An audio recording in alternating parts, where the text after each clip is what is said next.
exactly that. I would definitely say that at this stage, to be honest. But Sunning haven't been too clean on their macro themselves either, given the fact they did give away 2 kills in the early game. And if we're looking at them and their Demacia Cup performance in particular, I don't think they've ironed out a lot of the issues that were plaguing them in the previous year, even with this newly formed all-star roster.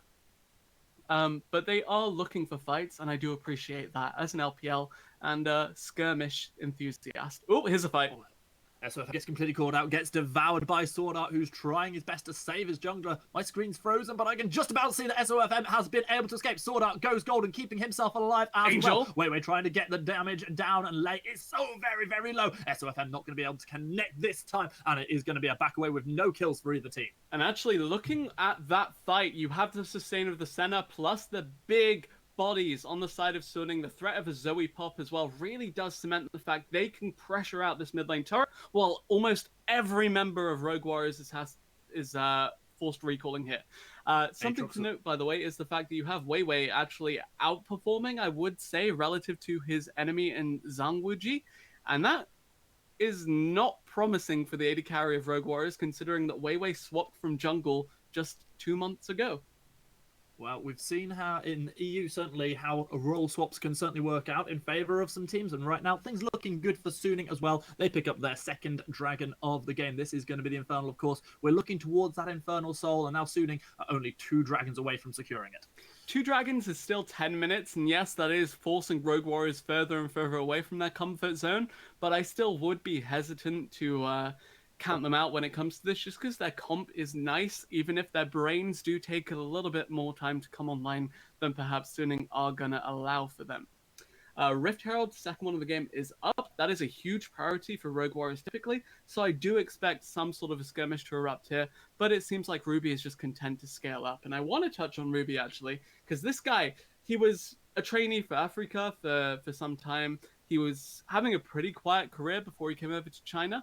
And then in the Demacia Cup, he actually went blow for blow a couple of times with some of the more talented mid laners in the LPL and, of course, in the LDL as well. I haven't been super impressed with him, but he has fit seamlessly into Rogue Warriors lineup alongside Haro, and they actually took command of the early game versus their second game against E-Star. Of course, they did still lose that, but it was still pretty nice. Interesting decision making here around this Herald. Rogue Warriors had full vision of what was going on. We do see Sword Art being caught out. A little bit of a pick here for the Rogue Warriors team. Sword Art yet again, once again, very, very low. Bullet time dodged away from Sword Art. Is so low. Lane trying to secure this kill, and eventually Harrow comes in with the body slam. Is going to get one for his team. Now we're going to see whether they can take more of the fight. Bin already using Ruby's that death from trying to get himself a kill. SOFM is getting caught out by Ruby, who is just absolutely going through the health of this Lee Sin, but isn't able to pick up a kill. It's just a 1-for-0 for the Rogue Warriors team. Sunning did secure themselves the Herald, though. Yeah, Herald immediately popped top. I guess that was because SFM really wanted access to his warding trinket as soon as possible. As well as that, it did crack open that top lane tier 1. So, yeah, it's the little things. They all add up. Angel still alive, though, more importantly for Sunning. Still got some mana in the pool as well. Ruby, you may be in trouble, my friend. Wei Wei trying to put the damage down onto the Rise, who managed to get himself speedily away, but the flash forward from Angel, the ultimate coming through from the center, and that's going to be Wei Wei with his first kill of the season. Coming now in. We see Harrow coming in. Caught out. Angel getting his 4th kill of the day. Harrow getting caught out. SOFM is looking to go on in. Here comes the Abyssal Voyage. Sword Up, catching out Crazy, who's now completely isolated, flashing away, trying to get himself to the safety of his own jungle, and just about going to be able to manage it. That TP flank was crazy. Get it? Because he's crazy and it did nothing. End of the day, though, yeah, that was not a great turnout for the side of Rogue Warriors. They had the attempted flank, they had the attempted answer, didn't really pan out, and with Ruby flashless for the next fight, it does put a bit of a damper on the Rogue Warriors team fight, especially when you consider the fact that Baron's going to be up in 40 seconds, and we should see a convincing case for it made by the Sunning carries. Bin? Meanwhile, Bin is trying to take away a jungle camp and might be caught out for it. He's got so much damage down onto Harrow, and it's just going to be a straight out 1v1. Now Crazy is lost because he has got 3 members of the Sunning lineup coming for him, once again having to dash himself to safety. Did Harrow get stuck between the Grump and the wall there? I think he was fairly close to the Mordekaiser territory anyway, but that was gross. If somewhat unfortunate, to say the very least, with 10 seconds towards that Baron spawn, won't we'll probably not see a rush just because Senna doesn't actually dish out too much DPS relative to other AD carries because, hey, it's not an attack speed carry. End of the day, though, they could still find a pick. Flashless Rise, as we did mention. Angel dashing over the wall, throwing Sleepy Trouble Bubble down, going just short of Ruby, who gets himself to safety. No further deaths just yet, as we get to see some of the stats for Angel. Yeah, Angel, I'm actually pretty happy with this game. In Demacia Cup, I think Sunning fans and analysts were just looking at him and thinking, hey, at least he's not Maple from last year. That's pretty much it. Angel and Weiwei, their redeeming factors were the fact that they weren't their predecessors, as we do see them looking for an engage here. Rogue Warriors miss everything. Rip. The Sleepy Trouble Bubble is good zoning, however, getting Lei completely stuck. He uses the Zenith Blade to get across the wall, but straight into the damage coming through from Angel. Despite Wuji throwing down that bullet time, there is no dissuading of this Suning team. It looks like yet another turret is going to go over. They are now 3-1 on the turret objectives, and now Ruby is going to get himself stunned up, rooted down by Weiwei. That's going to allow Suning just to back themselves off with their nice 2,500 gold lead. Another dragon soon to come up. No worries, we have the Gragas playing split push in the top lane and the Aatrox scaling up in the bottom lane. End of the day, it's not a terrible series of events for Rogue Warriors. Yes, they gave off a couple of kills. Yes, they lost the turret. But again, we're seeing this 18, 19, 20 odd minute mark where Rogue Warriors really start to fall apart as a team. And it is concerning because LPL is, well, the games are decided at this point, really. This is literally where teams just take a lead and run with it, typically around the 25-minute mark. And Suning, it looks to be them in the driver's seat comfortably as we do crest towards, as you mentioned, that Infernal Soul going to be a real possibility when the fourth Drake does spawn after this one. Well, this dragon is definitely going over to Suning unless something bizarre and miraculous happens in the next couple of moments. Rogue Warriors are going to find themselves 3-1 down in the dragons. And as a jungler who really focuses on objectives and gets frustrated when his team won't group around objectives, I've got to ask, why is it, do you feel, that Rogue Warriors are so consistently letting these objectives go over freely to Suning? First the Herald recently, now the dragon. They knew both of them were going on, but they had no interest in contesting. And this is partially due to the insane amount of vision denial coming out of Sword Art. And vision denial isn't something you'd really associate with a team that drafts Lee Sin, because he does like to hang on to his yellow trinket rather than exchange it for the Oracle lens. But I really do like that. And the fact that Zoe is fed does kind of warrant a little bit more caution, because, hey, if you catch a Sleepy Trouble Bubble, you're likely dead, especially if you're one of the squishier carries. Note that there's no QSS, no Mikhails, no Cleanse, none of that good stuff coming through for the side of Rogue Warriors yet, because it's all luxury that they can't afford after a tumultuous early game. Oh, Lei, I think, will be quite glad if he watches the replays of that Zenith Blade did not catch, because he could have been completely caught out of position if it had. Interesting to hear you talk about the vision there, because I look at the vision scores on our scoreboard, and there is a vision score advantage for both the jungler and support of Rogue Warriors. However, the crucial vision has been secured by Suning. Crucial vision indeed, but there's none on Crazy here, who could look for another flank on the Aatrox. Realm Warp available for Ruby if he wants to go into the backline, but I doubt it at this stage. The issue is when you fall behind versus a comp that has Tahm Kench, if you get on top of one of these immobile but super fed carries, he's just going to bail them out. Lei losing half of his health from that paddle star coming in from Angel. Wave clear bullet time, I full imagine. push is going to be onto this inhibitor, and it looks like Wuji just doesn't want to burst that ultimate just yet. Here comes Ruby, looking for potential. Harrow's on the back line. He goes in with a body slam. Here comes the bullet time. It's only ripping through Bin at the moment, and he is in the death realm, so not even taking any damage from it. Weiwei throws down the ultimate, and Bin picks up the kill onto the Gragas. Yet again, full domination in this fight from Suning. Good pickup onto the jungle of Rogue Warriors there. Suning, they could push for this. They could look for the Baron. It looks like they'll go for the inhib and then the Baron. And that's completely valid because you have the Senna to build you up. You have the answers in the picks from the Zoe if you really want to go for it as an answer to your Baron core. There's so many options available for Suning and not too much available for Rogue Warriors here. They want to scale up, but Suning saying, nah, we're taking your base. We're going to take the Baron. We're going to take the game if you let us go with it. And right now, Rogue Warriors absolutely just allowing Suning to have their way with the game. We're only 24 minutes in, so the death timer on Harrow was not that long. An inhibitor is lost by the Rogue Warriors, but it looks like they won't concede the Baron just yet. You could rush this during the reset if you really wanted to. Mad lad rotation from Rogue Warriors. But yeah, here's a replay of the fight. Oh, the wow. Gragas flank looked sick, but it didn't actually amount to much. Ideally, he hits the barrel onto the Tahm Kench and the person he has eaten at that stage. Then you get 2 for 1 on the barrel cask. The Death Realm came in really clutch though, so the Baron did like absolutely nothing.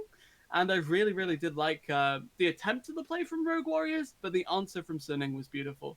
Rogue Warriors carries still need a couple more items under their belt if they're gonna contest this fight.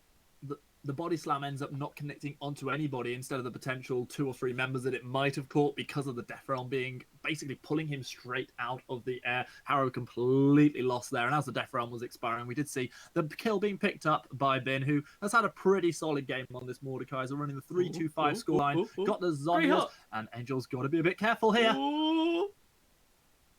Oh, this is where the vision can hurt you. Angel gets absolutely bopped, flashes himself away, does manage to get the Zonies out of Harrow. Teleport's going to come in. It looks like soon you want to try and do something about this, but the shutdown comes good as Aatrox gets one. Harrow now completely caught out. Wei looking for another kill, chasing down this Gragas a bit instead. It's going to be SFM who is flashing forward, picking up the kill onto the opposition jungler. And with the opposition jungler dead, you've got to ask if the Baron could be on the table. I mean, it was a really, really valiant effort from Rogue Warriors there to navigate the line of vision, sneak up on the enemy mid laner, get an assassination on that devastating mid lane assassin, but at the end of the day, a 1-for-1, losing your jungler while super minions cascade their way into your base. Not a great look for the side of Rogue Warriors, but end of the day, when you're behind, handshaking 1-for-1, not a terrible idea.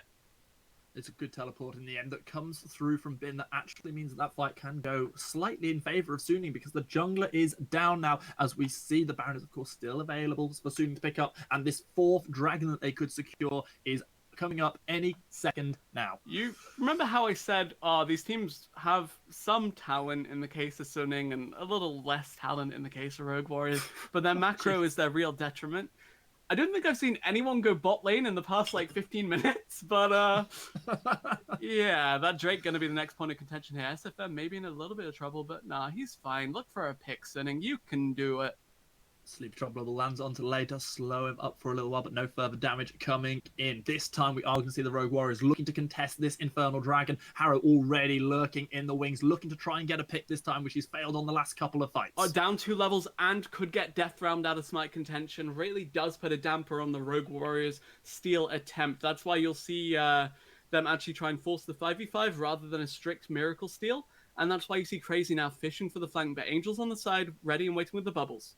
The problem is this could be the fight that decides the game, because if Suning take the fight, they could just end the game because there are already super minions on the Nexus. They're happy to delay Rogue Warriors here for as long as they want. And Bin goes in. Misfortune secures the dragon, denying the soul. But now Lei is very, very low. Harrow pulled back by Yin. The Zonyas is going to be used. Still, those monsters are pushing into the base of Rogue Warriors. Still, the fight goes on. Lei just about stepping away from the tongue lash. And we are going to see the pullback. That's a nice use of the warp to the realm warp for Ruby to get himself out. But he's not going to be able to get very far at all. Zoe picking up yet another kill. The dragon goes over to Rogue Warriors, but the fight goes to Suning. End of the day, I have no idea how the MF picked that up. I was bamboozled by the fact she managed to last hit that, but credit to Zhang Wuji, credit to Rogue Warriors. Yes, they lost 2 kills. Yes, they're going to lose the Baron, but they keep their Nexus turrets alive. They buy some time for the inhib to come up in less than a minute, and they stop this 4th Drake win condition. Looks like they're not going to give the Baron away for free, however, as you do see a big rotation, but Haru a little late to the party. Crazy using that teleport. This could be the potential delay that Rogue Warriors need. Harrow is coming up. Ruby will have the teleport available when alive in 5 seconds time. Forward goes Angel, managing to get damage down. That's going to be the bubble landing, and that's going to be the ultimate coming through. And just like that, Misfortune missing so much health. Lei caught in the middle now is very, very tanky, but perhaps not tanky enough. Angel picks up the kill onto Leona, and now Rise takes down Zoe in response. A 1-for-1, but it's mid laner for support that's been traded. Bin doing good damage, but is low himself as a double up goes straight through. And Harrow with one big belly bot picks up 2. And just like that, Sword Art and S of M are left running for the hills. And Rogue Warrior left running for the Baron. Bin flashed the double up into his carry there. The Senna drops. Everyone drops to the Rogue Warriors lineup. And they have bullet time. They have big ults available. But SNM fishing for this steal. And I don't think the MF can secure this big objective. Or SFM has got level advantage, but that's not gonna help if he's dead. That's gonna be the Baron picked up by Rogue Warriors. What a turnaround. This could be the comeback. Ruby's still alive. Ruby could get another kill, but it's not too important because he still has the Baron. Rogue Warriors still in this. Ruby just gonna get another kill on top of that. Yeah, it's a Tom Kench, but hey, free gold for the Rise. Back in the game, boys. We are in this. Inhib is back up. Drake is up in 3 minutes. We can make a convincing case for something at least. It looks like this mid lane tier 1's going to stand for a little bit longer. I think 30-minute mid tier 1 still standing is like the longest it's ever been in the LPL. But yeah, that was a pretty sick turnaround at the end of the day from the side of Rogue Warriors. Credit to them for turning that around. And I don't know how you out 5v5 a team comp when your MF doesn't have her bullet time available. I think if 5 minutes ago I told you that at 30 minutes Rogue Warriors would have a gold lead, you would have shot me down with a quick okay boomer. But as it is, that is exactly what we're looking at in this game. You know, I was going to make a boomer reference when we came into this because I was like, oh, I love Suning because they have SFM. He was my team captain. Oh, captain, my captain. This Dead Poet Society 80s movie reference. End of the day, though, he is getting outclassed by Haro in these past couple of fights, whether that's because Lee Sin gets outscaled by Gragas, or maybe this is another team fight, but it's underwhelming to say the very least. Angel not finding the pick, but Rogue Warriors not finding the miracle skirmish. But hey, it's buying time for Crazy to split push, so why the hell would you mind? Exactly that. Now Crazy might be in a little bit of trouble. Been using that Hextech Proto belt. We're going to see Sleepy Dribble Bubble landing a little bit short, but Crazy is completely caught between a rock and a hard place, trying to make himself a couple of kills, trying to buy a little time for his team to catch up, but they're not going to be there in time, and Angel is going to pick up the kill onto Crazy. 8-2-2, and with that kill, probably has enough gold to pick up the Rabadons. Ruby now being chased down by S of M, has got a lot of damage, but that's a nice Righteous Glory use, getting the slow onto Ruby. Here's Rogue Warriors. Tongue lashes. The rest of the team is coming through. However, how much have Suning already burned in picking up the kill onto Crazy? Another kill now as Ruby gets taken down too. 2 Baron buffs are missing. Harrow takes the Blasco, gets himself away to safety, but leaves Leona and also the Misfortune completely isolated. Flash forward from Sword Art has got that Oracle's Lens, knows exactly where Lei is. We're going to see MF trying to complete the recall, trying to leave Leona out to dry as Weiwei takes a lot of damage. Lei is eventually going to die, obviously just buying time for the team. Misfortune trying to stop Mordekaiser from retaking this inhib in the mid lane, and does just that. And my main concern for Suning heading into these late game team fights is that their damage is so conditional. You're banking on a pick with a Zoe, you're banking on a bubble to the face. With the Senna acting as the secondary carry, she's not a hyper carry. She's not your primary damage source. While you have the Misfortune, the Aatrox, and the Rise all dishing out DPS for the side of Rogue Warriors. But Suning, they thrive in chaos. They don't take the strict 5v5. They find the picks they want to. They find the isolated kills that they need to. And they run with it enough to get a lead when it comes to securing this 4th and presumably final Elemental Drake. No time to breathe in, Briss, because we have got ourselves another fight brewing. It does look like Suning have completely got the advantage through the bullet time. It's not going to steal this one away. Classy smite coming out of S of M, and that is going to be the Dragon Soul secured. Next Dragon on the cards will be the Elder. All right, Greyheart, how much you want to bet that with the Dragon Soul in pocket, the Zoe EQ one-shots the MF if it connects? Oh, man, I mean, I don't even need to make that bet, but what I do need to make a bet on is whether Lei can survive long enough to buy a bit of time for his team to get the perfect fight like the last one they had. And just like that, Sword Art gets absolutely obliterated by Wuji. Good damage coming through from Bin, but it is not enough to get a kill. He's going to use his Zonny, going to keep himself alive. Flash over the wall from Lace keeps the Leona alive for a change. She's going to look for a cheeky Zenith over the wall, however, deciding not to because it would have been a certain death for the Leona and no kills to be picked up by Rogue Warriors on this one. Suning again getting caught out. And look at the Suning carries in that fight. They were awkwardly floating around towards the back, waiting for the conditional damage to land. Bubbles went wide. Paddle Stars went wide. If they can't land these crucial skill shots, the Suning carries don't do damage. They can't back up their front line. They can't reinforce Sword Art, SFM, Bin. And that led to the loss of the Tahm Kench. It led to the loss of the Guardian Angel. And if that repeats itself, we're late enough in the game that it could very well be a deciding factor in favor of Rogue Warriors.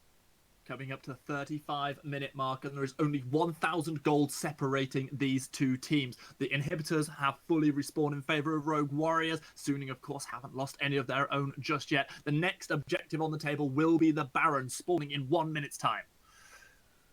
I'm fairly confident in Haro's ability to smite steal. Of course, coming into this game, I did have him touted as by far and away the best single player on this Rogue Warriors lineup. That being said, he's a top half jungler. SFM is a top 5 jungler. SFM is in that tier of elite junglers in the LPL, but he hasn't quite found his peak form on Suning yet. That's to be expected when you're on a new roster, of course, but I'm still weirded out by the fact that Suning, this super team, so many beautiful individual pieces, are actually struggling versus a bottom tier Rogue Warriors lineup, but the fight isn't over yet. Here we go. Bin gets that Death Realm down onto Ruby, looking to pick up the kill onto the rise, but hasn't secured it just yet. Meanwhile, SFM is still very, very low. Bin does take down Ruby, and it is going to be traded over because Haro manages to pick up the kill onto Weiwei. That's going to be SFM taken down by Wuji with the Make It Rain. Wuji now finding Bin, looking for yet another kill, of dodging away from the pullback, throwing the bullets down. One last double up, and Crazy picks up the kill onto Bin. And just like that, it's going to be an almost certain free Baron for the Rogue Warriors lineup. They're down by 5 on kills, but they're up by 2,000 on gold. The Sleepy Troll bubble is going to catch on to late, but that's not the target that Angel wants. Crazy's like, I dare you, man, I dare you, but the rest of Rogue Warriors are like, to hell with your Infernal Drake buff. We'll win team fight after team fight after team fight, finding crucial picks onto a backline of Suning that are so dependent on a Tahm Kench to bail them out. Angel saw that they're still alive. Angel has Smite stolen, which is pretty sick for the chance of a steal here, but here's Crazy to run interference. Yeah, the Smite already used just to get the slow onto Crazy, and just like that, it's going to have to be the most remarkable paddle star to get the steal. It is not happening. Rogue Warriors get themselves another Baron in this crazy flip-flopping game. The MF has secured more neutral objectives than either jungler this game, just to put that into perspective. But yeah, really, really good pickup from Rogue Warriors there. Good turnaround as well, and the Elder Dragon up in 2 minutes, really gonna be a point of contention. So far, though, we're looking for some good macro rotations here, some good aggression. This is a replay from Ruby's perspective. No, what? A really interesting replay. Really interesting. Thanks for that one, guys. Yep, that is life. End of the day, though, I am really, really impressed with the fact that Rogue Warriors, okay, it reminds me of Splice in 2018, 2019, where they had a sick early game, sick late game, kind of terrible mid game. This is less sick early game and pretty damn good late game. Terrible mid game still, though. They have that in common, at least. Some parallels for the Western fans. It does feel like this game could still very easily go either way. Yeah, definitely is going to be the case, as again, we're seeing both teams neglect to play side lanes. It's all about the 5v5s, and surprisingly enough, just through sheer compositional discrepancies and the fact that they're outplaying Suning at every turn when it comes to allowing them to get their conditional damage down, Rogue Warrior is just going to force the 5v5, and it's worked for you every single time leading up to this for the past 15 to 20 minutes, so why the hell wouldn't you?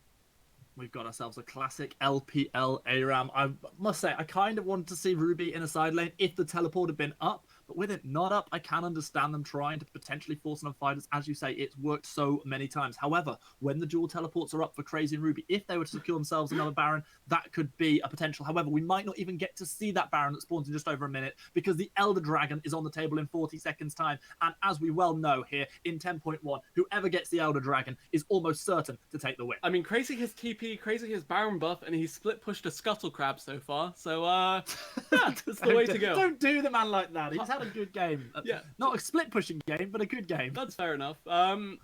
Speaking of good games, though, Haro been finding some pretty crucial flanks for the side of Rogue Warriors and their success. As it turns out, Zoe and Senna both kind of terrible when you force the fights onto them. But speaking of forcing fights, SFM may be thirsting for Zhang Wuji, who's a little isolated relative to the rest of the Rogue Warriors lineup. Lei seems to be the only one ever caught out by these paddle stars, and the owner is mighty tanky. Already got that gargoyle stone plate completed. Been trying to force a fight, trying to get them, get the Suning team towards this Elder Dragon. And now we do see how low Lei is. This is going to be the back off from Rogue Warriors, but they cannot afford to give up this buff. Lay low, so he's laying low, heading back to base. That was 900 IQ pun there, but yeah, with that chunk out, that was a Greyheart level pun, and we both know it, Bruce. Pretty much what we said about that mid lane siege earlier in the game when Sunning were actually playing pretty well, is that once you chunk out Leona, you deny the engage, and you can do this, but Rogue Warrior's not going to go down without swinging. They're looking for this fight. Harrow down to 1,000, and it is secured by Harrow, who steals it away, and with the execute damage coming through, surely the Rogue Warriors will pick up this fight. Already picking up a kill onto Sword Art, onto SRM, chasing down away, and now Angel is lost as well. Does manage to land a sleepy trouble bubble. He's going to have good damage coming through, but the paddle star is stopwatched away from by Crazy, and now the push can come through in earnest. With the Elder Dragon secured, with 2 kills picked up for the Rogue Warriors, this could be where they break the base. Sunning lose 3 members, the 3 bulkiest members, and we said before, without anyone to peel for them, Zoe, Senna, sitting ducks, especially with Leona's ult coming up in 30 seconds. Gragas is soon to follow as well. Rogue Warriors say, screw it, we don't need those ultimates, we're just gonna run you down! Here goes Leona, Zenith Blade straight underneath the turret, way caught out, and a flash forward from Arrow is going to be enough to secure a kill. There's the ace, there's the game. Rogue Warriors providing themselves an upset, going 1-0 up against Suning in this LPL spring split season matchup. When the hell do you see LPL games go to 41 minutes on the clock? Rogue Warriors outlast that awful, awful mid-game and make it all the way. They go the distance in game 1 of what is sure to be one hell of a series against Sunning. What an absolute upset for the Bucks. This is going to be Rogue Warriors putting themselves in a great position to take this round-robin matchup against Suning. Remember, of course, that now we're into this new style of split. We are going to see each team playing each other team one time, and that's where getting these matchup wins can be so very crucial. Rogue Warriors looking good. We're going to hand back over to the analyst desk. We're going to have some fun with this one.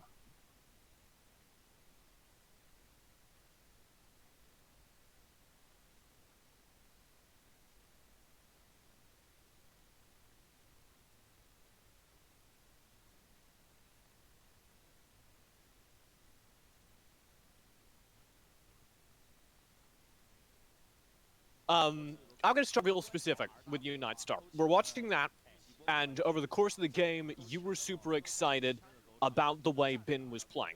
Let's say, first you were excited in like a bad way, and then you were excited in like a good way, and then it went right back round to the bad at the very end there.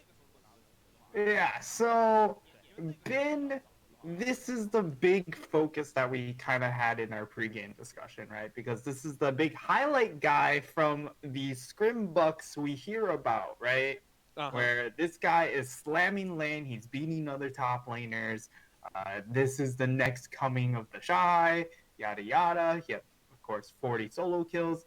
And that lane phase was very, very ugly. But when it came to those objective fights, we saw him interact once we got to these 5v5s. He came out, he ulted Haro every single time. He was on points. And then towards the end, it was a little unfortunate. It was less on point. It was more of an exclamation mark at the end of that game, or maybe a question mark. We'll get to it. A big question. Let's talk about the Rogue Warriors. What punctuation would you assign to their early games? And because they really struggled to get things started.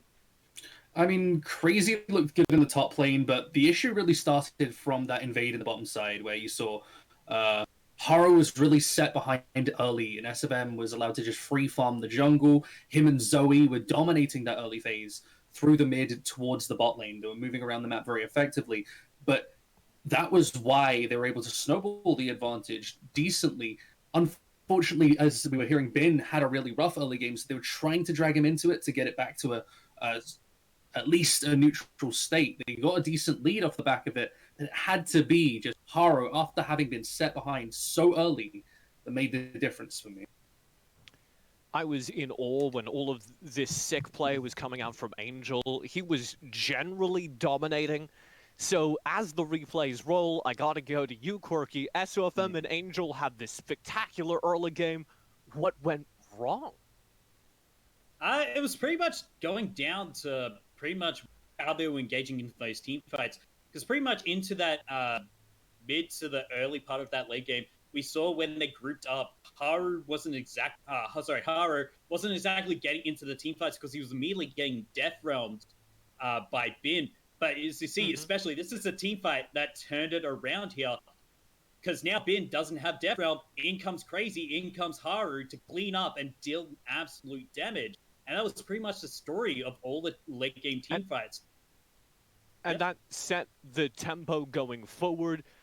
We started seeing better and better performances from Rogue Warriors in the team fights, all leading up to the replay. We're going to get a few moments of this Elder fight that defined the game. Nightstar, talk to me about this. Haro the God. He was the man to pull Rogue Warriors out of the brink of that. I don't know what to describe it. It was dire. Crazy kept them afloat, and Haro was like, I come. You have now ascended. You are now saved. That last team... Sorry, continue. I was just going to bet that. So Haru was pretty much just Jesus walking on the water, eventually rising from the ashes, just pretty much saving Rogue Warriors. He was MVP. All I'm saying... Kill participation. Holy crap. Wow. Okay, that actually is some insane stats. All I was going to say is that I have a water bottle here, and I sure am feeling tipsy. I can't see the inside. I don't know if it's been transformed to wine, but I'm 100% sure Haru was responsible. Let's go back to that last team fight, though, because it is rare I feel that I'm watching or casting a game, and it comes down like 50-50 to that final fight. Sin, am I right? Was it a 50-50 there?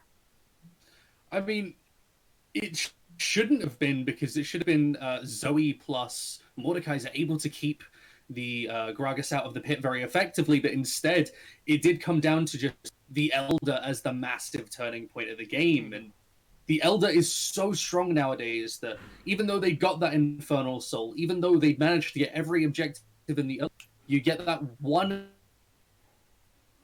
for the next few minutes. That's all the time they need to run it up and end the game. So it unfortunately came down to that, as if the game had gone any longer, you know, the Zoe is still hitting like a truck. She's about to get a death cap completed. You know that Senna is infinitely scaling, and it becomes harder and harder for you to get control of the map, especially if you lose that Elder. That it did just come down to whoever won that fight won the game. I'm going to go to both. I'll go to Crookie first and then bounce back to Sin, because you two are both wrong. I don't want to call you out, but you are the two that were so sure Suning were going to come out looking comfortable here.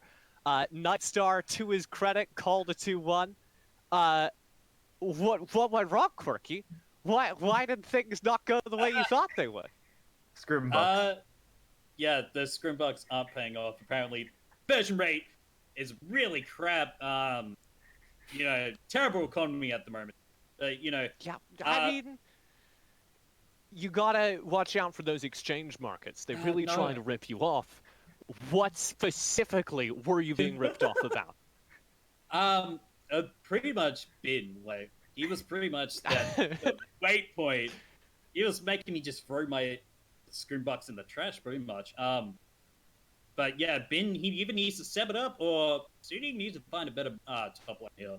Like, sure, he had some good moments here, but at the moment, it just didn't seem like he was going up to his potential at what he could be doing. Sin, that's kind of brutal. Do you agree? I mean, I want to give him a little bit of credit and say that it's his first game on the big LPL stage. Maybe he's got some nerves. But then again, that was the worst laning Mordekaiser I've ever seen. Ever. He just walked into his death, where Haru flashed over a wall and killed him, but he was going to die regardless because he just kept walking into Crazy and died for it. The upsides obviously being SFM now having, as we said, a more strong early game champion pool that he can make things play. But I want to call you out a bit here, TJ. What's this revisionist history saying anybody was ever sure that Suning was going to do well? We know the roster's good on paper, and we said specifically, yeah, it's probably not going to be as good as it is on paper, but we have some hope. Look, what I do is I take what you said and I extrapolate what was going on in your mind. And I seem to remember you making some comment about my shoes. And that's really coming back to bite you here in the analyst credit, which I'm going to give entirely to Nightstar. This series has gone exactly as you predicted and not as Sin predicted. Why are you so smart? Well, it's because last year I was all on that Suning hype train. This year, well, after this first game, can we bring Maple back? Is it possible to bring that last year roster back? Because I don't know. Hey, Maple actually won a series this year. It's to be fair, it's whether Uzi wants to come back or not. You know, that would probably be determining that. Oh wait, wrong team. Fuck. I want Jackie Love. I want Jackie Love on this roster. Yeah, They're apparently Jackie in the Love. betting for picking up Jackie. Well, if we're just opening the pool to all the players, then you're just North America, so we won't go that far. We do have one more game to go. Nightstar's prediction's still valid. Quirky, Sin, real quick, how do you see this series going? I'll start with you, Quirky. 2-1 to Suning still. I still believe it Okay. was just hopefully he picks up his game. Otherwise, GTFO, you know. Oh dear. Sorry, I got treated to Zoom and Cube on Mordekaiser in Diplomacia Cup. Your expectations were set real high. Yeah, and that no, Didn't it's live up just to not. Yeah. Sin, real quick. Unless we see some adaptation from Rogue Warriors where they're able to exploit top more in the early game, I think it requires a dramatic throw from Suning to still lose 2 games in the series. That first game was lost because of mistakes they made. The game should never have been that close. So I hope they shore it up, and I hope they develop into a much stronger team than we saw in Game 1. All right. A disappointing performance if you're a Suning fan. Even more disappointing if you're not Nightstar. We're going to go to a quick break. We'll be right back. Game number 2 between Suning and Rogue Warriors in this best of 3 in day 4 of the LPL 2020 split. Don't go far. It'll be right after this.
Welcome back to the UEB for LPL Spring Season. My name is Stanley Greyheart Barker, joined for Game 2 of this series between Rogue Warriors and Suning by Ibris Daya.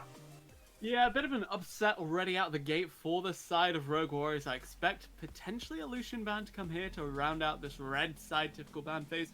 It was the same in Kesper Cup. It was the same in most of the LPL, but actually it's going to be that hotly contested LPL jungler in the Kiana, who has been first picked for most of the games this tournament.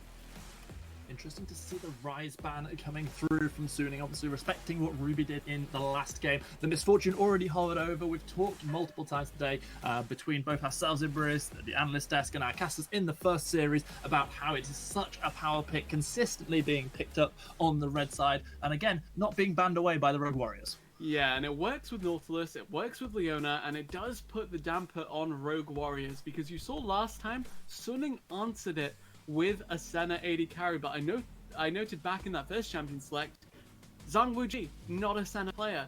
He played Vayne in Demacia Cup. He has some weird picks in his pool.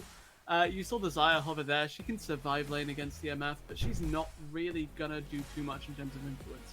Could secure the Elise or the Talia to pair with the Renekton here, because Ruby and Haro both big fans of that Talia pick. As you say, Renekton priority coming in for the Rogue Warriors, and just like we saw coming out of EDG earlier on, the Talia lock-in for Rogue Warriors. Yeah, I am 900 IQ. It does help that was their highest priority duo in their series versus E-Star. However, unfortunate the outcome of that series was for the Rogue Warriors fans.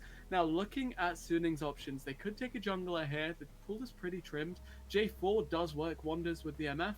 I love the Rumble if you do lock it in. It has a nice team fight alongside the MF, and if you let the game... You've got to be the happiest man alive right Yes, and if you let the game go to 30 minutes again, Rumble MF with Elder Dragon buff is like game over for the enemy team. So, yeah, I'm pretty happy. That's shaped up to be a beautiful, beautiful, beautiful, beautiful team fight comp that you could really think about taking a Jarvan to complement if Rogue Warriors don't ban it out here.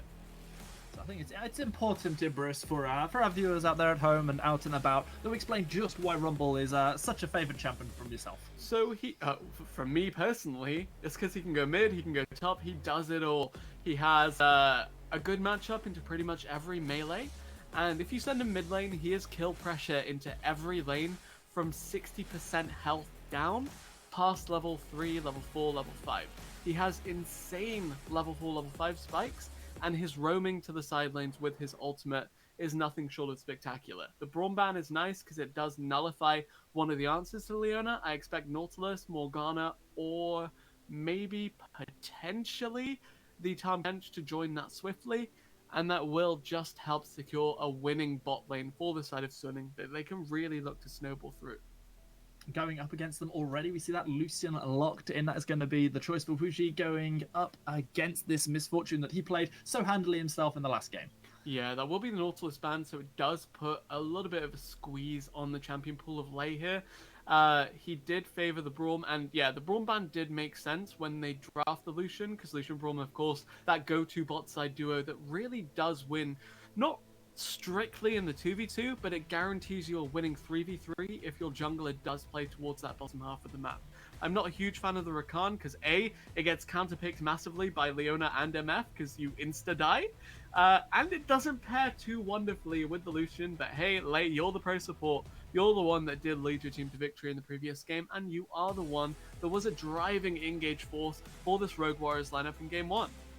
Lei really was great on that Leona game one. One of the shining stars for me, sort of somewhat uncredited. I don't think even got a mention on the analyst desk at half time. However, now we're going to see a very different, well, it's a similar engage style, just not quite as tanky for Lei, and I do wonder whether or not he's going to be able to escape with his life by those narrow margins just as much as he did last time round. We are going to see the counterpick potential for mid lane coming in for Ruby, as we see our final lock-ins coming from Suning. They've opted once again for the Mordekaiser. They are also hovering for a long time over this Lee Sin, which we did see SFM play last time round. You could send Renekton into Rumble, but that's actually a losing lane for Renekton past level 5.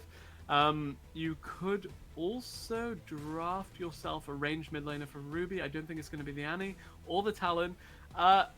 LeBlanc is fine here because Rumble doesn't actually have any hard CC to deny her. He does have quite a bit of kill pressure on her though, so it does put... Okay, this is just... We could technically... Okay, no, I was going to say, we nice. could have seen Lucian mid lane, but instead it's going to be the Aatrox locked in last instance. Now we've got to ask the questions for both sides. Who's going mid, who's going top? Right, so the issue I have here with sending Aatrox mid is the Rumble actually doesn't have too much punish coming by way of his build path if he rushes out the Morellonomicon. I also would like to have seen, well, a repeat of that super okay matchup for Bin in the top lane, because theoretically he should have been able to scale into the Aatrox if that did pan out again, but you saw him kind of fall flat in the previous game. I wonder if he's woken up now, and I do wonder if this identical top jungle duo for the side of Sunning can actually make things work for themselves this time around. I want to steal words out of Sin's mouth. I'm not going to steal them. I'm just going to repeat something he said. He was bad in lane whatsoever. Because what he said was Bin's performance in the last game was the worst laning Mordekaiser performance he had ever seen. He gave up that first blood early on by pushing up a little bit too far and being unable to escape. He wasn't massively relevant as the game went later and later. Not a good performance, but yet again, we're seeing Bin going back to this same champ. And I know already a lot of people in chat not too happy to see that. They wanted to see something more akin to his Aurelia. Yeah, I think that does put the rookie top laner of Sunning into a bit of an awkward position at the end of the day, because he's on a champion that, yes, he's shown some proficiency on back in summer, but it's not the likes of his Camille, his Aurelia, all these big carry tops, his Fiora even. And it does, again, put Sunning into a let's play split push kind of corner. This time around, no 1-3-1 comp, rather it is just group with the Rumble wherever possible. And I think that they've drafted a decent enough 5v5 that they can win out this time around, and they don't have the kind of, oh, we need to find a pick to succeed kind of mentality that we saw from them in game one. Well, we'll see if you are right. If you are, it means this series will be going the distance, and what a treat we'll be in for if that is the case. Rogue Warriors will be hoping that is not true, however. They will be hoping that this composition we are seeing before us right now is enough to carry them to a 2-0 victory against their rivals. Yeah, and Lee Sin is so good early at punishing the enemy jungler by getting in their face, especially the Talia, before she can get some AP under her belt. But the issue for Lee Sin this game is that the only issue I have with him is the fact that the bot lane, okay, you have options in terms of what's pushing for you. The champions are off the screen. I'm distracted by this Twitch tour of a Rift. Introduce us, Greyheart, and I'll tell you all about this Lee Sin. Oh, well, I've got to give a shout out to the main man Skin Spotlights for developing the tool, which allows us to see those awesome angles of the Rift. It's always great to get that little start to the game. It gives a really good feel of getting to get right down and personal with what's going on in the Rift, as it looks like we might have a small pause on our hands. Instant pause to take the Rumble R off the Smartcast. Or not. It could have been that. I actually think it may have... Oh, no, it's just cut to the player cam, so back in game now. No funky level 1 shenanigans this time around, but I did want to touch on the fact that the Rumble pushes in, the Leona and MF push in as well, and that gives Lee Sin full dominion over the bottom half of the map. But we've seen in game 1 that Bin, not reliable enough to be left on an island in his current state. And that's a KFC robot. Yes. Yes, it is. He tells you about the chances for first blood, I believe. Ah, well, we'll see whether or not the colonel even, is right. The general is a different person when it comes to League of Legends. Meanwhile, slow starting, as we are going to see, Lee Sin is already getting himself ahead of the Talia with the starts. But, as you say, as the AP is generated for Harrow, that clear will get quicker and quicker. Ignite for the Rumble here is pretty interesting to me because A, it's a healing reduction on the Aatrox to deter the all-ins, and it gives you kill pressure from 70% rather than 60% from level 3 onwards. So that means that, well, actually it's pretty hard for Rumble to freeze the wave because Flamesplitter, of course, does mindlessly shove into the melee Aatrox, so you're just going to see Angel presumably shove out every time he gets the opportunity, roam to get some vision, and really put the squeeze on Harrow when it comes to having to respect the enemy mid roaming on his face, the Sin roaming in with the lane prio mid and bot as well. And I expect Harrow to have to play towards top side simply because his options have been choked out on every other facet of the map.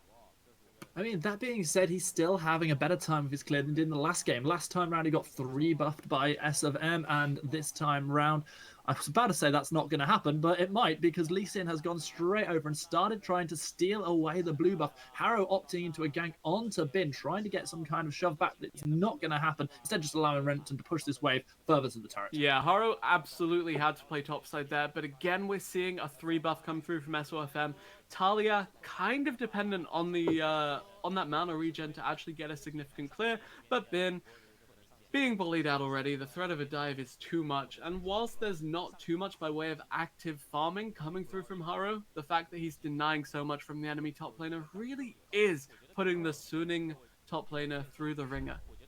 I mean, right now, Crazy is doing his best Singed impression, just proxy farming himself this wave away, and he's got all the support he needs with Harrow here as well. This could be a real bit of danger that Mordekaiser finds himself in, opting into the fight between turrets. Crazy looking for the stun. Bin already down below half health. Harrow is here, and we could be finding ourselves first blood. Harrow not able to get the threaded volley damage onto Bin, who gets the shield. Harrow flashing himself away. First blood does not go down. S of M is here. Oh! He lands the blind cube, picks up first blood, and Suning start this game off in style. An overcommit to the punish from the side of Rogue Warriors, and a great recall coming through from SFM, immediately rotating towards the top lane, gets his top laner out of there, bails out his teammate, and cleans up on top of that. But credit to Bin for surviving as long as he did. Rogue Warriors, after that threaded volley went wide, had to get out. The Mordekaiser shield was way too strong for them to continue to threaten that dive, and an overcommit really does blow up in their face. Meanwhile, you can see just how tough it is for Ruby, doing his best to pick up as much CS under the turret as possible. Harrow had full vision of Sword Art lurking in the bush, has managed to land all the damage down with that worked soil. It is going to be Sword Art flashing himself away, having to get the heal out Angel of is way here as well. Angel coming down, looking to try and start something with the 3 men of Rogue Warriors, but they quickly back themselves away, having secured 2 summoner spells from the Suning bot lane. This is such a sad statement to make, but imagine if the Rumble was level 6 there.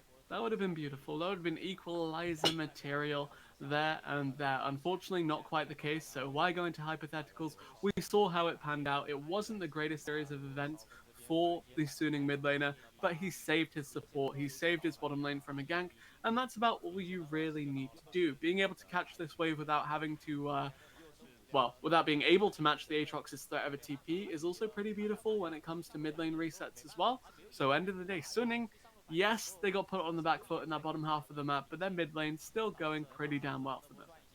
SFM is going to complete that recall. I thought that possibly Crazy might be in a little bit of danger. What a difference to the last game we are seeing here. Harrow finding himself 15 CS behind Teleport. already. His teleport is going to come through. This is going to be the 3-man attempt on a kill towards the Mordekaiser, who does not have the flash available. Knocked up, Ruby pulled back, and Bin is going to fall eventually. Ruby taking that one, having teleported in from the mid lane. Mechanical misplay by Ruby there to actually position the chains in a way the Mordekaiser without boots could walk out.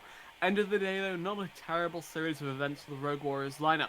Something really intriguing to me, I mentioned that the Aatrox pick, Renekton healing as well, does warrant an early Morellos from the Rumble. What I didn't expect was the Bramble Vest rush on the Mordekaiser.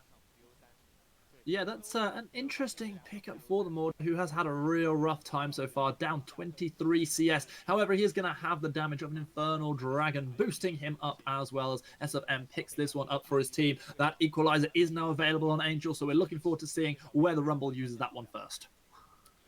Looking for that rotation is anytime the ult is up, you just look for a side lane. That is pretty much how to play Rumble mid. If you're not fishing for the all-in, which to be fair you could with the Ignite available for yourself, you're just looking to walk to a side lane. You have the W for a speed up, you have the immediate rush out on the tier 2 boots as well, and it looks good, but again we're seeing the support start to roam top as early as level 5. Oh, this was almost a steal. Harrow did not have the smite available, and if Sword Art had used that Zenith just a moment or so later, it could have meant a blue steal away. Sword Art continuing the chase, going straight up. Harrow getting to safety quite easily, though. It's a bit of a slow start to this game in comparison to the frenetic pace we had in game number 1. 30 seconds on that Rift Herald, and we should see some explosion here already. Looking for an invade here. Sword How Art. deep is Sword Art chasing? Zenith is going to connect, and just like that, a kill is picked up for the support of the Suning Gaming lineup. They are now 800 gold in the lead, picking themselves up an extra red buff for their troubles. Leona Eclipse picking up a kill is so satisfying half the time, but here we see the other support making moves across the map. It's Lei in the mid. He has not got his ultimate available, so can't use the quickness to go in, get those charms. Meanwhile, Death Realm. Bin using the Death Realm, going straight underneath the turret, not getting the pullback onto Crazy. SMM is lurking in the wings as soon as this Death Realm times out. An unusual use of the ult from this Mordekaiser. I wonder what Sin will be thinking of that one. Death Realm. I am death-whelmed here, as we do see here. I'm underwhelmed. Nice. Leave it out, Greyheart. The puns are neither of our forte. Let me be real with you, but analysis is... They really aren't today, are they? I'm going to take a look at the current placements on the map. So we have 3 minutes on the Drake. We have a good amount of engage wombo combo teamfight potential from Suning if they want to take a skirmish around the Herald, but it looks like the mid lane's going to be the point of contention. Ruby a bit far up on this Aatrox. Interesting to see SFM and Sword Art both lurking, waiting in the wings. They just impacted the jumper on the top side of the map. Now maybe looking towards Ruby, but he's staying safe. He's got himself a CS advantage against this Rumble, which is quite impressive considering how hard he has been shoved into his turret most of the game. Yeah, and Talia for Haro has been fairly low-key so far this early game. I liked his rotation topside to really choke out Bin, but the overcommit, just too much of a force from the Rogue Warriors. I suppose they thought, hey, we have kind of a terrible mid-game. Let's make as much of a lead in the early game to outlast it as possible. Didn't really pan out, but hey, if you fail first time around, why not try and try again, especially with no Death Realm to escape for the Mordekaiser of Bin. But Rogue Warriors seem to have learned their lesson. Not going to overcommit to choke out the top laner. Instead, content just denying him a wave or 2 or 3. See, I feel like this would have been the one to go on. We didn't quite have the Weaver's Wall available, however, for Harrow at that moment, only just securing level 6, and maybe that was the difference maker. Just try and take away that scuttle grab to hit 6, but it wasn't in time. We also had no vision of the enemy jungler, plus the fact Rumble's Equalizer can engage from about 2 to 3 screens away if you do angle it correctly. So I think that was the correct call to not overcommit for that, especially with the Mordekaiser actually not being too tanky given the fact that Italia is dishing out sizable magic damage, but Aatrox, Renekton, their DPS going to be hampered significantly when it comes to finding a kill on Bin in the side lane for the near future. SFM just seems to be lurking every time we look at a different lane. The Lee Sin seems to be there, and now he's turned his attention towards this Rift Herald. The vision is there from the scuttle grab for the Rogue Warriors team, but I am pretty confident that it has not spotted out that Lee Sin started this one, having come over the wall. Vision being cleared out by the Mordekaiser as well. Meanwhile, Harrow has now hit 6, is looking for a potential opening for the quickness, but it's just not happening for Suning, for Rogue Warriors at the moment, as Suning take the Herald. Yeah, Suning making this rotation topside, bringing Sword Art up again. Credit to the misfortune to not dying on these rotations, but the CS already taking a little bit of a chunk here. Down 10 when you have the winning lane of the MF Leona into Lucian Rakan. That's just a consequence of the fact that Sword Art has been making his presence felt across the map as a whole. And end of the day, Weiwei, he's not terribly thrilled about giving away this much, but he's not dying. He's allowing his team to get some of that lead, and this is something that I like to see from these top level teams.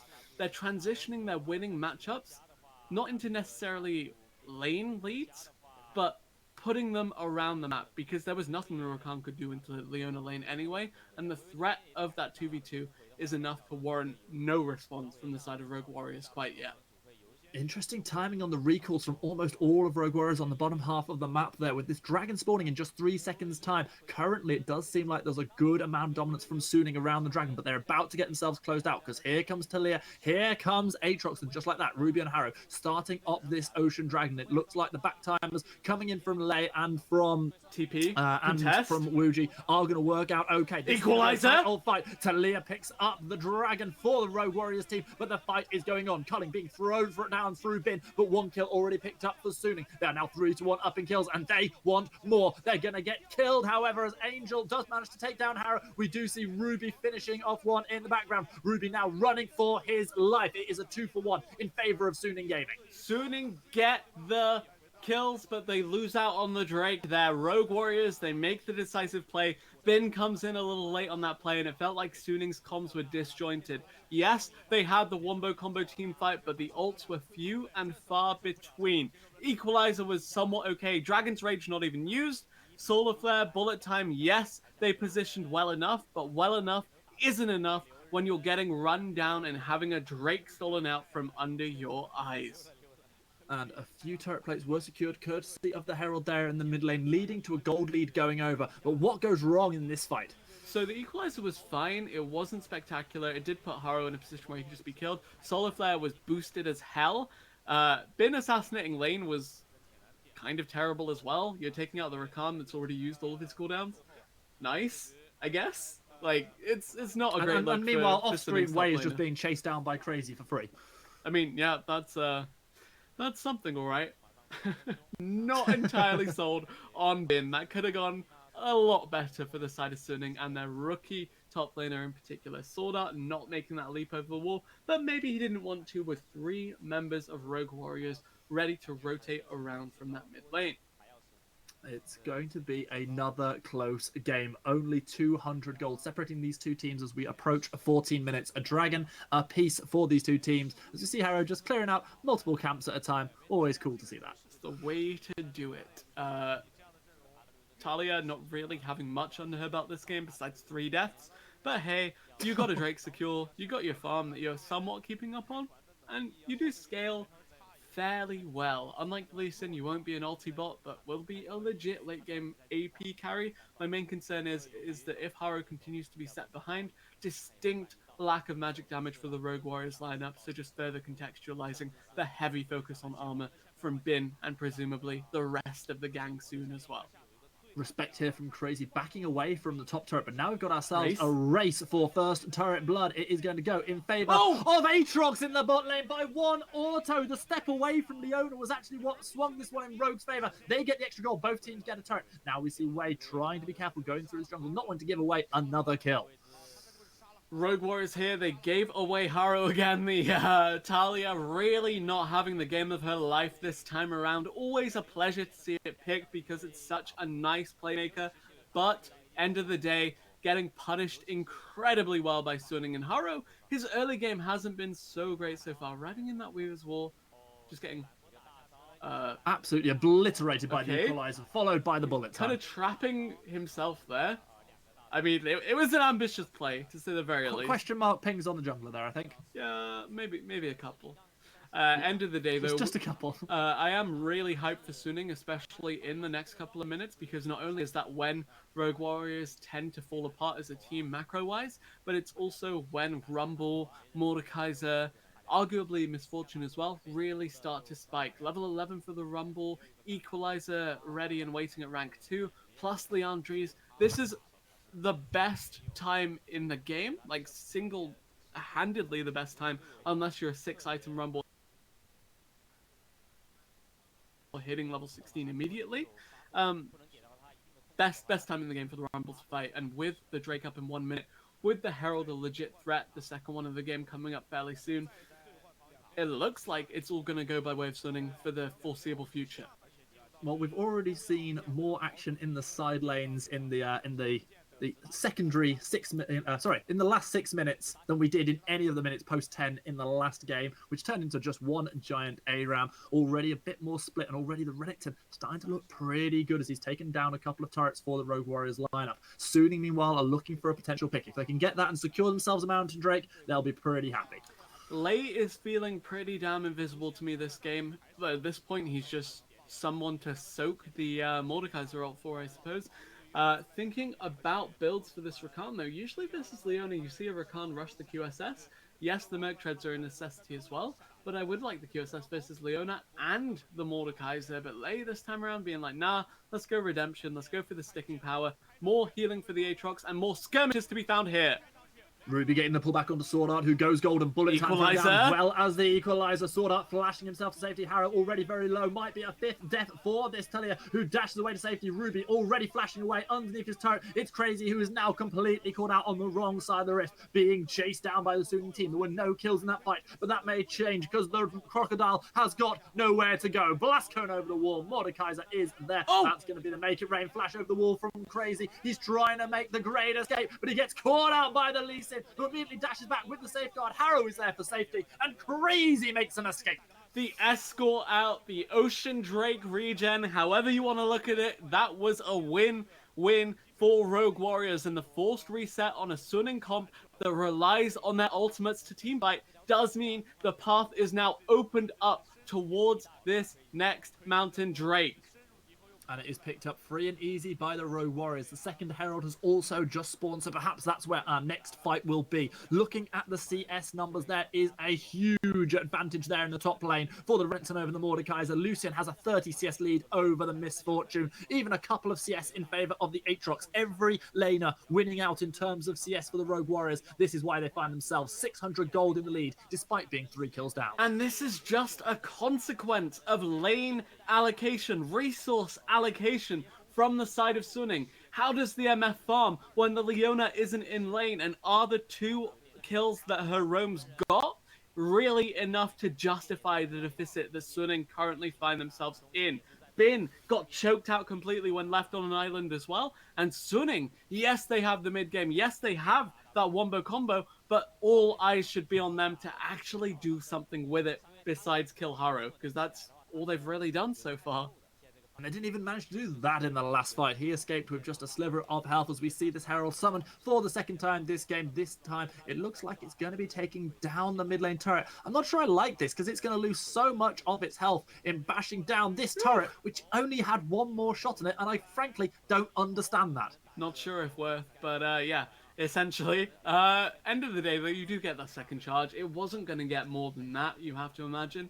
So, yeah, if I'm Suning, it's a little bit of a knee-jerker, but end of the day, it's something alright. And the fact that they denied Rogue Warriors' favorite objective from them, I'll take that as a win, as you do see Suning finally claw back some modicum of a lead. Yes, it's only 100 gold, but hey, that's 100 gold over Rogue Warriors. So, Ibris, going back to game 1 and some of the things that we were talking about there, you were talking about how once that Herald is off the rift, Rogue Warriors seem to lose some of their direction, especially going back to their games in the Demacia Cup. In the last game, that actually ended up not so much being the case. They found good team fights. They were able to push the objectives that they took along, with the multiple Barons. Want to see them doing the same here in game 2, but it's going to be that much harder now. Suning have a better team fighting comp. Yeah, I really am concerned for their objective force here from Rogue Warriors, and that's A, because they're depending on Natalia to really split the fight as much as possible, and B, it's Mountain Rift against a Rumble MF Leona comp. There are so many choke points for you to find yourself stuck in with the sheer amount of vision denial able to be pumped out. Look, Oracle Lens on Rumble even. This is how much Suning are committing to just making Rogue Warriors face check into a crazy skirmish AoE wombo combo of death. And with every teamfight ultimate ready and waiting for Suning now, 11 on the MF as well, rank 2 in that bullet time. Prime time for this composition to fight, or maybe even just pick onto Crazy with his Wolf Force. Zenithblade did catch on to Crazy. We see the Weaver Wall coming out from her, as you so rightly said. But now forward goes Wuji, already using the Blade of the Rune King, able to get that proc down as Bin is going low. He is in the Death Realm. He is chasing down, and Sword Art not able to throw down the best of Solar Flares, dashing himself back onto Crazy. Such a tight fight, and it's going to be Bin who takes down Lay. That's also going to be the support dying, and Crazy having to get himself out of the fight. Dashing forward is going to be Wei, but he dashes straight into the double tap from Wuji, and now the damage is coming through. Ruby picking up a kill onto Sword Art. S of M is running for the hills. A really tight fight, and in the end it is a 2-4-2. Good turnaround from Haru there to bring the enemy Misfortune into the waiting arms of Zhang Wuji on this Lucian. Great cleanup from the side of Rogue Warriors. Attempted a play with the spiking teamfight comp of Suning, but if you're not winning skirmishes now, when the hell are you gonna win them? Because this team comp is online right now. This is theoretically their time to shine, but what the hell was this Solar Flare? Look at that! Yes, he slowed 2 caster minions. Oh my god, what a god. But again, the Rakan has blown the quickness and you're ulting him out of the fight. What is this rationale from the Mordekaiser Leona? They're just bodies at this point. While the carries of Suning desperately try and do something, it's not working out, and I have to point my finger at Bin on this Mordekaiser and Sword Art on this Leona. This is just poor thinking from the side of Suning.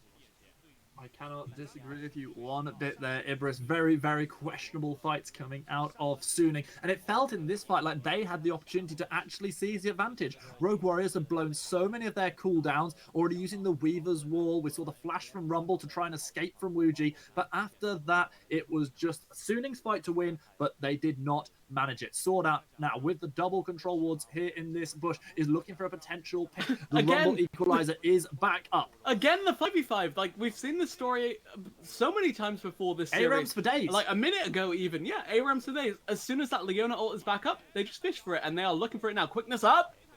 Pull back onto Crazy. Big bullet time. This time getting a massive amount of damage and shredding through the Rogue Warriors lineup. But it's S of M who's in trouble. Crazy will get the redemption heal. That's enough to keep him alive. Rumble still full health. Bin is not, and he is going to get a good pullback onto Harrow using his Crazy! alive. Crazy diving straight on the way. Wuji picking up the kill. Talia taking down Bin, and that's going to be a 2 for none. S of M is doing the dragon while all this is happening. He will secure a second dragon for Suning, but the mid lane turret will go. The Baron might go too. Really great cleanup from Rogue Warriors there. And again, the Solar Flare is late, and it doesn't stun a single target.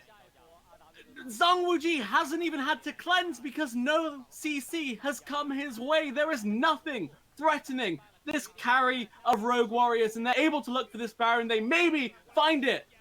Baron goes down. All 5 members of Rogue Warriors escaping with their enhanced recall, able to secure this one free and easy. All they lose for their troubles is a mountain dragon that goes over to Suning Gaming. And Ibris, let me repeat an exact line that was said to me in one of my ranked games earlier.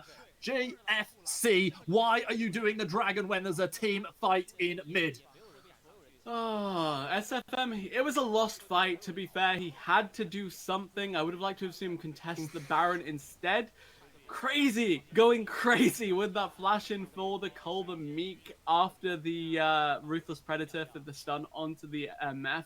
Really good lockdown there. Wei left to his own devices. Again, I look for the primary facilitators in the Maud Leona duo, even the Lee Sin, just really not giving enough room to breathe for the Rumble MF to dish out the DPS. The bullet time was beautiful. It looked like it hit 4 or even 5 targets. The equalizer absolutely fine, but after Rogue Warriors move out of that, and presumably when this null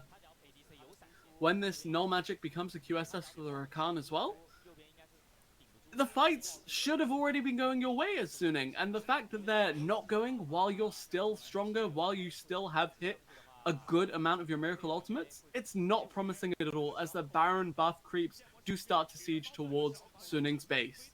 Crazy already picking up this inner turret. And you know what? If I'm the Rakan playing for Rogue Warriors now, I probably don't even buy that QSS because then actually there's a reason for Mordekaiser not to ult me. And I want him to keep ulting me because when he does, he's not going onto my carries. Bin either needs to make the snap call to instantly ult late as soon as the quickness comes through, which is a taller and taller order now that the flash adds a little bit more dynamic of surprise to that engage from the Rakan, or he just ults someone else. And I think that is the right decision now that you look at the fact that no one else has the quick sub slashes. The engage is here! Sword Art being very, very bold. Zenith blading right into the middle of the opposition team and getting out with his life. Lei is not so lucky. SFM picking up the 1 kill, but Bin is so low. Taken down by Harrow, who at one point in this game was 0-4. But the jungler for Rogue Warriors coming good in the later stages. Can't keep the Talia down, and now Crazy in the bot lane. Sending himself down towards his bottom lane. Has his Baron buff still in pocket. 30 more seconds on that. The Rumbles come to answer it, and that means there's a distinct lack of threat being pumped out towards this mid-conglomerate of the side of Rogue Warriors. They pick up the tier 2, they pick up the 1 skirmish. Yes, their Baron buff is gonna fall off now, but they are more than happy with what they've just got for themselves. And if you're a Suning fan out there right now, you have got to be looking at Bin in the top lane over these last 2 games and going, what the hell have we just picked up? He was so good over in the LDL. Literally 40 solo kills between spring and summer. And if you look at the rumors circulating in Chinese social media last year around the time of Worlds, he was smashing the Shy in scrims. He was smashing Long X in scrims, which isn't actually that hard because Long X was I'm willing to bet he wasn't playing Mordekaiser while doing it. I think actually he has a good Mordekaiser. It just comes down to replicating his scrim and secondary stage performances on the big stage during his trial by fire. And I look at the coaching staff, I look at this unrefined rookie talent with so much potential, and I question mark ping the hell out of Sunning because they spent 2019 picking up already established talents. It wasn't a development year. Now this is their development year, and they really need the veterans to pick up the slack. But Sword Art very much been a miss when it comes to these solo flares, when it comes to these decisive engage this game. And I need him in particular to show me that Flash Wolf's Sword Art still exists and to show me that he was worth the LPL slot.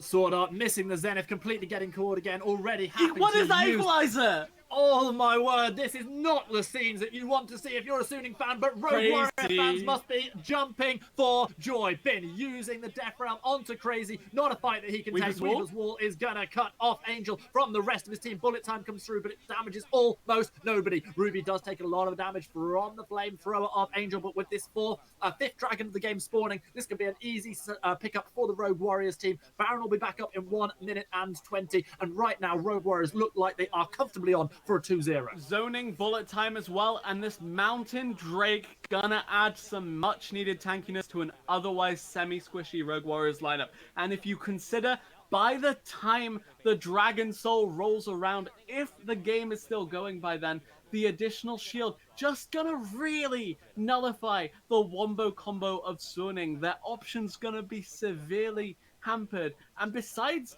the Leona, besides the Lee Sin and Mordekaiser ultimates, a distinct lack of crowd control. Damage is all they have. So if Rogue Warriors can stack up more and more of this damage nullification, Sunning just gonna roll over again, being unable to play towards their win conditions, much like we saw in Game 1.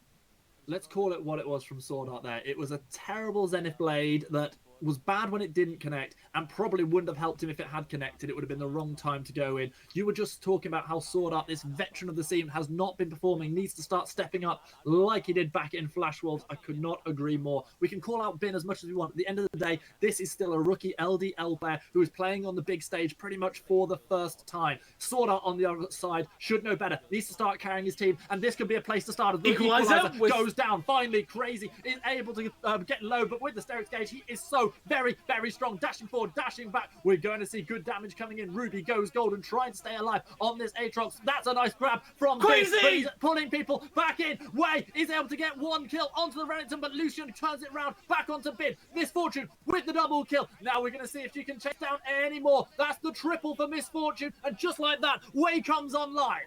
Ruby has the teleport for the reset if he needs it. No Ocean Drake, no lifesteal for the side of Sunning, so it may not be a Baron, but it will be a much needed victory. The ability to reset, establish vision, and hopefully contest the next fight a little bit better.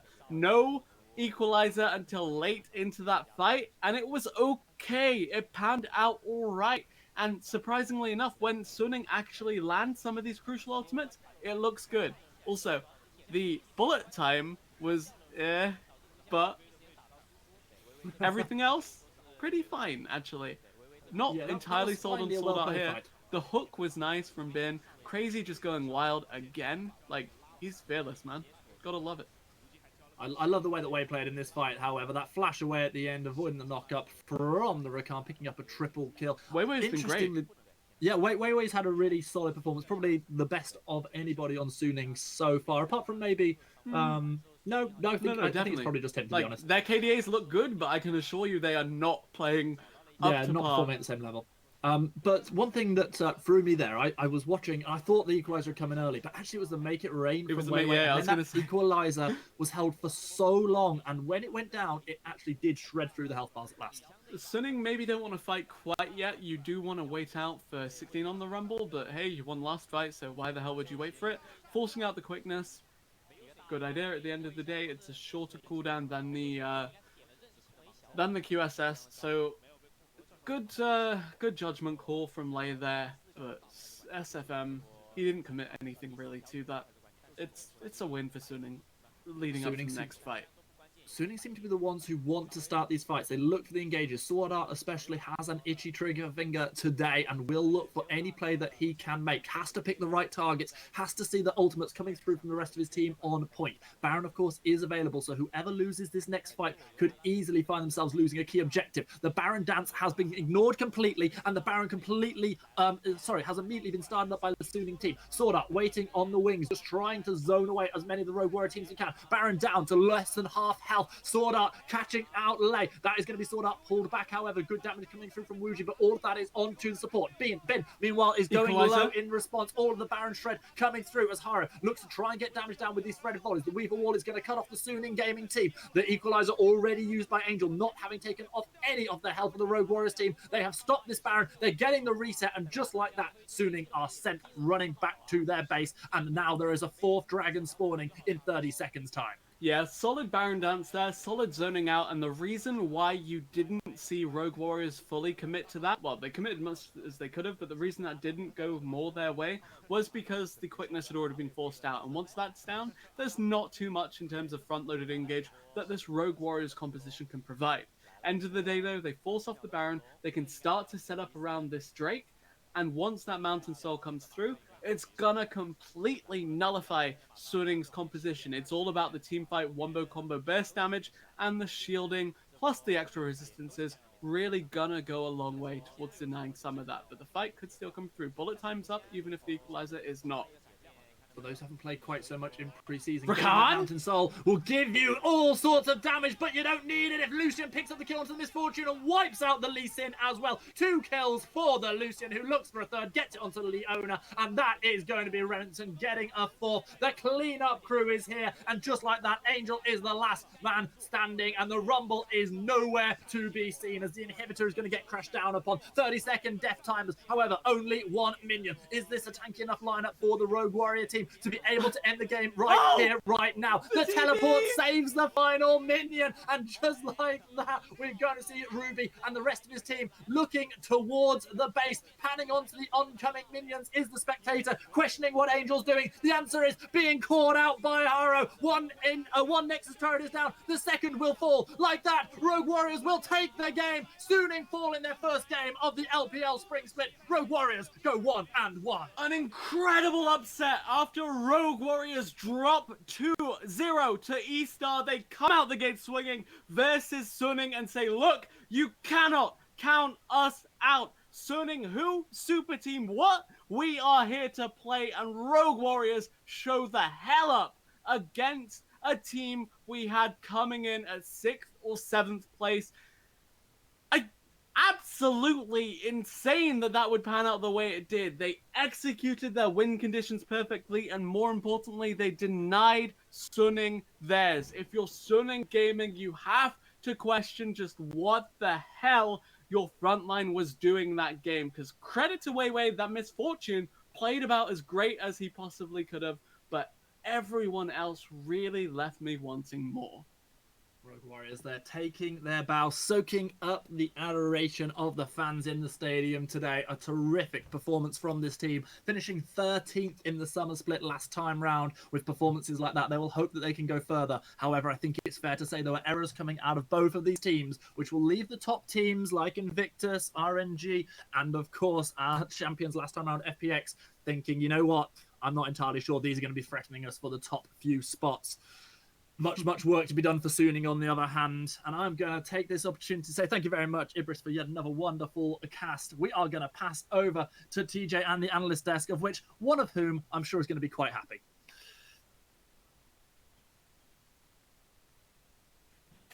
Welcome back to the digital desk. My name is TJ, still alongside my digital friends. It's Senpai, Nightstar, and Quirky.